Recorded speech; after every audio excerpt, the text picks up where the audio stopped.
Just play the tune. Hey guys, welcome back to my channel. तो कैसे हैं आप सब लोग? आई होप अच्छे होंगे। सो गाइस, आज मैं जो बात आपको बताने वाली हूँ या जो दिखाने वाली हूँ, आप भी सोचेंगे कि ये क्या सिलीनेस है, मतलब तो वो मैं जो आपके साथ में शेयर करने वाली हूँ वो मेरे लिए बहुत स्पेशल मोमेंट था, मेरे लिए वो एक बहुत खास लम्हा था। तो इसलिए वो मैंने चीज़ अभी तक संभाल के रखी हुई। पहले मैं आपको दिखा देती हूँ कि वो है क्या। जैसे कि आप लोग जानते हैं कि मैं प्रेग्नेंट हूँ, मेरा 8वां महीना लग रहा है।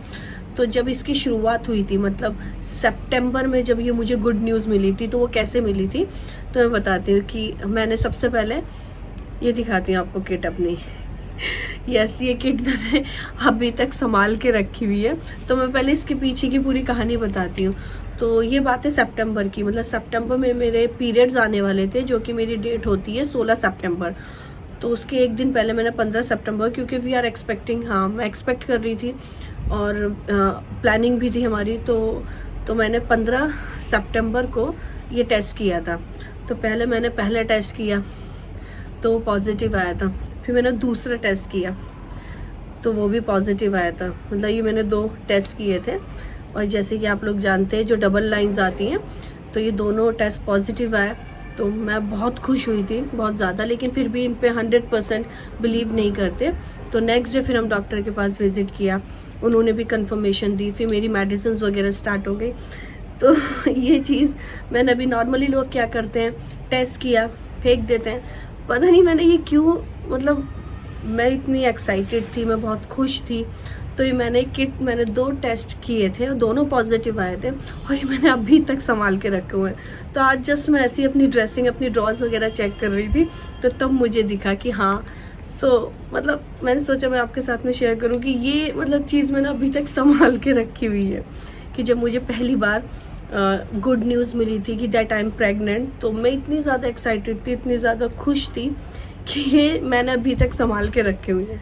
और बाकी अब तो टाइम कम ही रह गया है। खैर 8 महीने हो चुके हैं, 8वां महीना लग गया है और 8.5 महीने हो चुके हैं ऑलरेडी। तो बस 1 से 1.5 महीना बाकी है। तो जितना टाइम ये गुजरा है, जितना टाइम हो चुका, मतलब 8.5 महीने हो चुके हैं, ये इजीली कट गए। लेकिन ये जो 1 से 1.5 महीना रहता है, ये मुझसे कट नहीं रहा। मतलब ऐसा लग रहा है ना बेचैनी से, जितने दिन पास आ रहे हैं, बहुत ज़्यादा मुझे टेंशन हो रही है, एकदम नर्वसनेस हो रही है।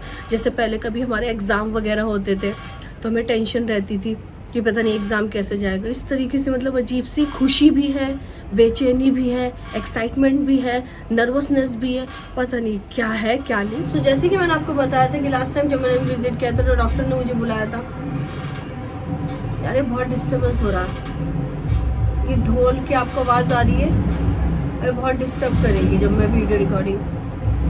बंद हो जा, बंद हो जा।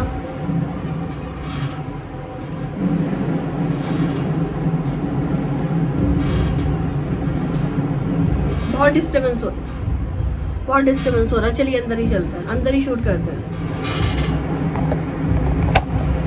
आपको भी आ रही होगी काफ़ी, ये देखिए। और जब मैं रिकॉर्डिंग कर रही होंगी तब और ज़्यादा आपको आवाज़ आएगी। चलिए अंदर चलते हैं। सो गाइज, मैं बैल्कनी से अंदर आ गई हूँ अपने रूम में, क्योंकि देखा होगा आपने बहुत डिस्टर्बेंस आ रही थी, बहुत ज़्यादा कोई ढोल नगाड़े वगैरह बज रहे हैं। इसलिए मैं बैल्कनी में बहुत ही कम शूट करती हूँ। मैं बैठी हुई थी झूले पे, तो मैंने सोचा चलो वहीं से स्टार्ट करते हैं, लेकिन ज़्यादा देर तक बैठ नहीं पाई।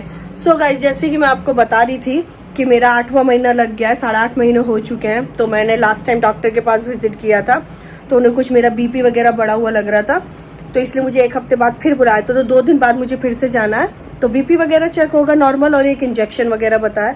सो गाइज, ये है कि प्रॉब्लम कि मुझे बहुत ज़्यादा एक्साइटमेंट भी है, बहुत ज़्यादा खुशी भी है, बहुत ज़्यादा नर्वसनेस भी है, और बहुत ज़्यादा घबराहट है।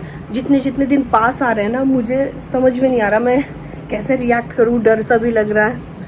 सो गाइज, आज का दिन कुछ ऐसा था कि आज का दिन मैं बहुत बोर हो रही थी। जैसे कि मैं काफ़ी टाइम से घर पे ही हूँ, कहीं आ जा नहीं रही हूँ, और मेरा इतना ओवर साइज़ हो गया, इतना ज़्यादा ओवर साइज़ हो गया है कि मेरे कुछ फिट भी नहीं आ रहा। तो मैं ऐसी आज सारी चीज़ अपनी चेक कर रही थी। तो आज मैं अपनी ड्रेसिंग चेक कर रही थी, जिसमें मुझे ये मिला, तो मैंने वो आपके साथ में शेयर करा। और मैं अपने कपड़े वगैरह चेक कर रही थी, मेरा कुछ भी नहीं आ रहा। एक्चुअली आज मैं ढूंढ रही थी पहनने के लिए, तो मुझे मेरा सब कुछ टाइट आ रहा। अभी जो मैंने अपने कुर्ते वगैरह मंगाए हुए थे, वो भी मैंने मंगाए थे, सब पहन लिए हैं मैंने सारे कुछ।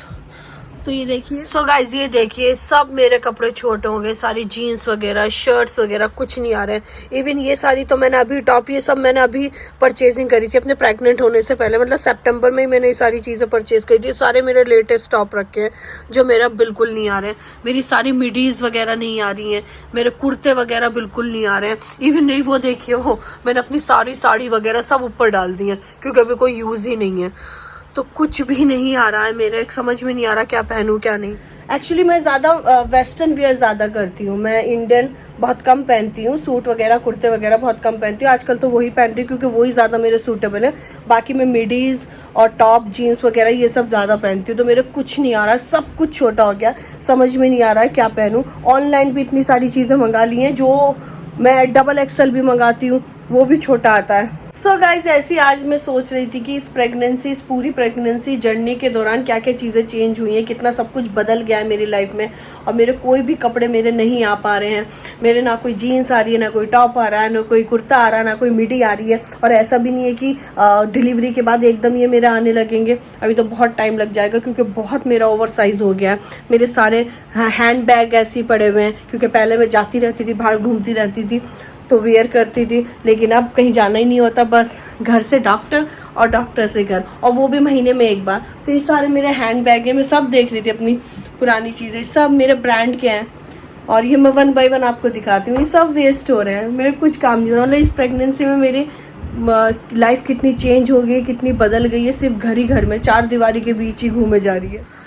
सो ये मेरे हैं हैंड बैग और ये सारे ब्रांड के हैं। अभी मैं 1 बाय 1 आपको दिखाती हूँ। फिलहाल जो मेरे पास हैंडबैग्स का कलेक्शन है वो भी 6 पीस है, वो सारे डिजाइनर है, सारे ब्रांडेड है। मैं अभी अब आपको 1 बाय 1 दिखाती हूँ।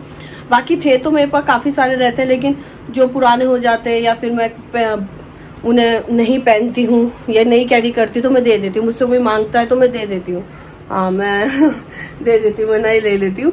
तभी जो है मैं आपको 1 बाय 1 दिखाती हूँ। सो गाइस, सबसे पहले मैं आपको दिखाती हूँ ये वाला, ये मेरा फेवरेट है, मुझे बहुत ही ज़्यादा अच्छा लगता है। एक तो बहुत ही छोटू सा, हाँ एक चीज़ और है, ये सारे हैंड बैग भी मेरे अब किसी काम के नहीं रहेंगे क्योंकि क्या है कि जब बेबी आ जाएगा या कहीं मैं जाती भी हूँ या कुछ भी कहीं भी हैंग आउट करूँगी, बाहर जाऊँगी, शॉपिंग पे जाऊँगी, वैसे भी तो मुझे बैग ये साइज, मुझे मेरे नॉर्मल ये स्मॉल साइज़ रहते हैं हमेशा, जो भी मैं खरीदती हूँ स्मॉल साइज़ मीडियम साइज़ रहते हैं। लेकिन अब जो मुझे हैंड बैग का कलेक्शन है वो भी अपने बड़े साइज़ परचेजिंग करनी पड़ेगी क्योंकि ये इसमें कुछ नहीं आएगा, क्योंकि बच्चे की काफ़ी सारी चीज़ें होती हैं जो हम हैंड बैग में ही कैरी करते हैं। फीडर है, डाइपर्स हैं, हैंकीज़ है, बहुत सारी चीज़ें होती हैं। तो मुझे लगता है ये सारे मेरे वेस्ट होने वाले हैं। एनीवेज, अभी जो कलेक्शन है वो मैं आपके साथ में शेयर कर देती हूँ। तो ये पीस है लावी का और बहुत ही डिज़ाइनर पीस है, बहुत ही ज़्यादा अच्छा लगता है मुझे, बहुत ज़्यादा स्मार्ट लगता है, आपकी किसी भी ड्रेस के साथ चल जाता है। और ये मेरा लावी का पीस है और ये मैंने लिया था 5000 का, मैंने परचेज किया था। तो ये दूसरा पीस है, ये होबो स्टाइल है। होबो मीन्स मतलब जो इस तरह से कैरी किया जाता है। तो ये भी लावी का पीस है, ये मुझे पड़ा था 4500 का, ये मैंने 4500 का लिया था। तो अब बात करते हैं दूसरे बैग की, ये है स्लिंग बैग। इसको आप कैसे भी करके डाल सकते हो। अभी तो ये मेरे ऊपर बिल्कुल अच्छा नहीं लगेगा, देख लो गाइस मेरी कितनी टमी बाहर है। तो स्लिंग बैग है, ये ट्रैकिंग वगैरह के लिए अच्छा रहता है। तो ये है मैडाम का, ये मैंने मैडाम की शोरूम से लिया था और ये था 5200 या 5300 इन बिटवीन इतने का था ये। सो गाइज एक ये है, ये भी लावी का ही है और ये शोल्डर बैग है और ये मोस्टली इंडियन ड्रेसेस पे ज़्यादा चलता है। जैसे मैं कुर्ता वेयर करती हूँ, सूट वगैरह पहनती हूँ, साड़ी, तो उस पर ज़्यादा अच्छा लगता है ये। तो ये मुझे पड़ा था नियर अबाउट 4000 ऐसी था, हाँ 4100 या 4000 समथिंग का। तो ये एक्चुअली क्या था, ये मुझे कॉम्प्लीमेंट्री मिला था, गिफ्ट मिला था, ये मैंने परचेज नहीं किया था। मैंने एक्चुअली शॉपिंग करी थी रेवलॉन की, कॉस्मेटिक रेवलॉन की मैंने लिपस्टिक वगैरह बाय करी थी। तो उसमें मैंने 6-7 हज़ार की शॉपिंग करी थी। तो उसके साथ ये मुझे उन्होंने पर्स कॉम्प्लीमेंट्री गिफ्ट दिया था। तो अच्छा है ये मैं बहुत ही कम डालती हूँ लेकिन अच्छा लगता है। जब मुझे सिर्फ मोबाइल वगैरह कुछ अपना वॉलेट वगैरह नहीं ले जाना तो ही मैं इसे डाल सकती हूँ क्योंकि इसमें स्पेस बहुत कम है। एंड गाइज लास्ट वन एक ये है, आई थिंक आपको ये सेम नहीं लग रहा होगा, बहुत से लोग सोच रहे होंगे सेम है, तो अलग कलर्स है, ये अलग है, ये अलग है, ये रेडिश में है, ये थोड़ा पीच शेड में है। तो एक ये है, ये भी लावी का ही है। एक्चुअली आप सब लोग सोच रहे होंगे मैं लावी के, हाँ मुझे लावी के हैंड बैग्स बहुत अच्छे लगते हैं। ये भी आप किसी पे भी डाल सकते हैं, लेकिन आपको इंडियन पे ज़्यादा अच्छा रहता है। ये इंडियन ड्रेस पे कुर्ता है या आप साड़ी डाल रखी है आपने, ये सूट वगैरह, तो उस पर ज़्यादा अच्छा लगता है। 5,000 समथिंग का है, मतलब जितने भी आप ब्रांड के लेते हो 4-5 हज़ार नॉर्मल रहता है, लेकिन क्वालिटी वाइज फैब्रिक वाइज अच्छे लगते हैं तो मैं इन्हीं की साइड जाती हूँ और मैं ब्रांड के ही लेती हूँ, मुझे लोकल वगैरह बिल्कुल अच्छे नहीं लगते। सो गाइज ये था अभी का फिलहाल का मेरा हैंडबैग का कलेक्शन। आगे जो भी होगा आगे डेफिनेटली, ये साइज तो मैं बिल्कुल नहीं लेने वाली हूँ, अब बेबी हो जाएगा, अब साइज वगैरह भी मैं बड़े लिया करूँगी हैंडबैग्स के। लेकिन हाँ ब्रांड वगैरह मेरा यही रहेगा, रावी रहेगा, कैप्रेस रहेगा, मोची रहेगा, मेट्रो, ब्रांड्स वगैरह मेरे यही रहते हैं 3-4, इनमें से मैं शॉर्टलिस्ट करती हूँ। सबसे ज़्यादा तो मैं लावी के बाय करती हूँ। तो गाइज आज की वीडियो में बस ऐसी रैंडमली मैंने बना दी। सबसे पहले मैं कुछ चेक कर रही थी ड्रेसिंग में, तो मुझे दिखाई थी वो प्रेगनेंसी किट, तो सोचा मैं आप लोगों के साथ में शेयर कर लूँ। तो कैसे मुझे मतलब किस दिन मुझे वो गुड न्यूज़ मिली थी, मतलब जैसे मैंने किट देखी ना मेरी सारी मेमोरीज ताज़ा हो गई। सो गाइज ये थी मेरी प्रेगनेंसी की जर्नी, कुछ अच्छी रही है मेरी प्रेगनेंसी की जर्नी, बस थोड़ी बहुत प्रॉब्लम्स रहेंगे, मुझे बहुत ज़्यादा दिक्कतें रही हैं। जैसे आप मेरे फेस पे देख रहे होंगे बहुत ज़्यादा एंस, बहुत ज़्यादा दाने बहुत ज़्यादा दाने हो रखे हैं मेरे, और मेरे गम्स में ये देख रहा हूँ स्वेलिंग। तो जब भी मैं ब्रश करती हूँ ना मेरे बहुत ज़्यादा ब्लीडिंग होती है। लास्ट टाइम मैंने डॉक्टर के साथ में डिस्कस करा था, तो उन्होंने मेरी एक टैबलेट बंद कर दी है, बोला है कि सब प्रेगनेंसी की वजह से हो रहा है, प्रेगनेंसी के बाद आपकी सारी दिक्कतें सारी परेशानी दूर हो जाएंगी। तो यही थी छोटी मोटी सी प्रॉब्लम जो मैं झेल रही थी, सोचा आप लोगों के साथ में डिस्कस करूं। आई होप गाइज आपको मेरी आज की वीडियो अच्छी लगी होगी, अगर अच्छी लगी तो लाइक कर दो, चैनल पर नए हो तो सब्सक्राइब कर दो। मिलते हैं जल्दी नेक्स्ट वीडियो में, तब तक के लिए love you all, bye, take care.